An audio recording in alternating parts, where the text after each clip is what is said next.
Keputusan Sijil Tinggi Persekolahan Malaysia STPM 2025 menunjukkan peningkatan purata nilai grade keseluruhan PNGK Nasional 2.88 berbanding 2.85 pada tahun sebelumnya.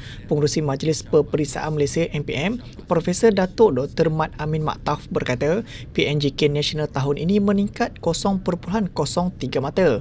Beliau berkata demikian dalam majlis pengumuman keputusan STPM 2025 di Selayang pada 18 Jun. Hadir sama Ketua Pengarah Pendidikan Datuk Azman Adnan. Mengulas lanjut, Mat Amin yang juga Naib Chancellor Universiti Pendidikan Sultan Idris UPSI berkata sebanyak 1,336 calon atau 3.5% calon telah mendapat PNGK 4.0.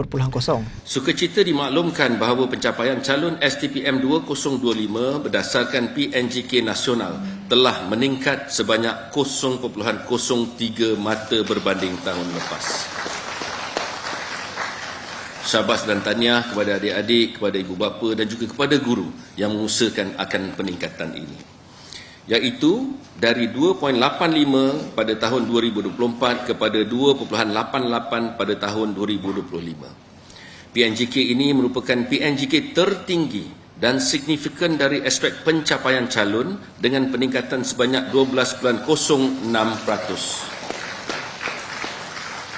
Berbanding PNGK 2.57 pada STPM 2013. Seramai 1,336 calon atau 3.50% calon telah mendapat PNGK 4.0, peningkatan seramai 70 calon berbanding tahun 2024. Tahniah diucapkan.